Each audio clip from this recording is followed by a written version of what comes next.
చేర్యాల మండలం చుంచనకోట గ్రామంలో సీసీటీవీ కెమెరాలు శాంతి భద్రతల పరిరక్షణకు ఏర్పాటు చేయడం జరిగింది. కార్యక్రమం గోరే శ్రీనివాస్ సర్పంచ్ అధ్యక్షతన జరిగింది. కార్యక్రమానికి ముఖ్య అతిథిగా విచ్చేసిన సిద్దిపేట జిల్లా అడిషనల్ డీసీపీ సుభాష్ చంద్రబోస్ చేతుల మీదుగా రిబ్బన్ కట్ చేసి సీసీటీవీ కెమెరాలను లాంఛనంగా ప్రారంభించారు.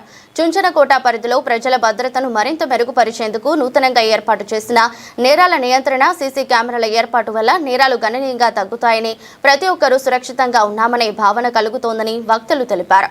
గ్రామాల ప్రధాన కూడళ్లు, రద్దీ ప్రాంతాలు మరియు సమస్యాత్మక ప్రాంతాలలో ఈ కెమెరాలను అమర్చడం ద్వారా 24 గంటలు నిఘా కొనసాగుతుందని పేర్కొన్నారు. ఏదైనా అవాంఛనీయ సంఘటనలు లేదా దొంగతనాలు జరిగినప్పుడు నిందితులను త్వరితగతిన పట్టుకోవడానికి, ట్రాఫిక్ నిబంధనల ఉల్లంఘనలను గుర్తించడానికి ఈ విజువల్స్ ఎంతగానో ఉపయోగపడతాయని హాజరైన పోలీసు అధికారులు సూచించారు.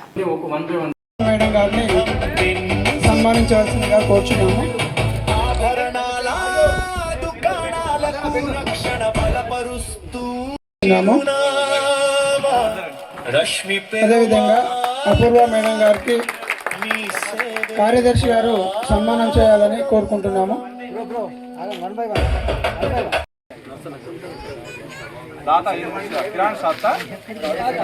రెడ్డి సంఘం అదేవిధంగా కిరాణం షాపు అధ్యక్షులు ప్రేమచందర్ రెడ్డి గారిని స్టేజ్ మీదకి రావాల్సిందిగా కోరుచున్నాము. Please claps.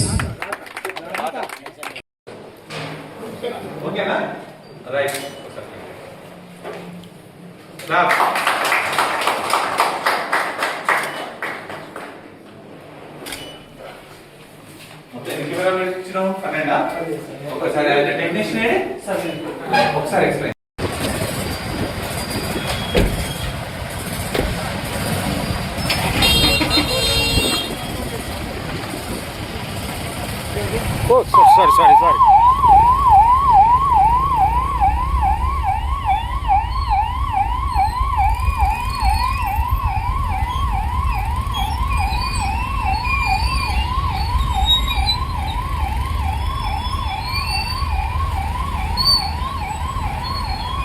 సారీ కూడా ఈరోజు చుంచనకోట విలేజ్కి సీసీ కెమెరాస్ దాదాపు 12 సీసీ కెమెరాస్ ఇనాగ్రేట్ చేయడానికి వచ్చాము.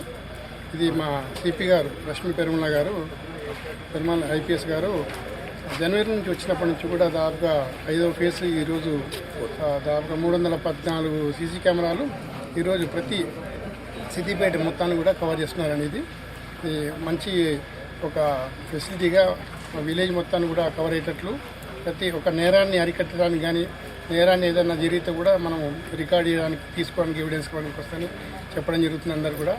మరియు ఈ సైబర్ క్రైమ్ కూడా విలేజర్స్కి కూడా అవగాహన కోసం కానీ ఈ సైబర్ ఫ్రాడ్ గురించి వీళ్ళు మొబైల్లో అనవసరంగా చార్జ్ చేయడం కానీ, పాస్వర్డ్స్ కానీ షేర్ చేసుకోవడం కానీ అవి జరగద్దని, మరియు రోడ్ సేఫ్టీ పరంగా హెల్మెట్స్ కానీ, సీట్ బెల్ట్ కానీ, ఈ డ్రంక్ డ్రైవ్ కూడా ఏం చేయొద్దని చెప్పి అందరూ కూడా అవేర్నెస్ చేయడం జరిగిందండి. అందరూ కూడా గ్రామం అంతా కూడా ఒక సురక్షితంగా ఉండాలని చెప్పేసి ఈ సురక్షా నేత్ర ప్రోగ్రాంలో పాల్గొన్న అందరికీ కూడా మాకు పోలీస్ తరఫు నుంచి కూడా అందరికీ శుభాకాంక్షలు.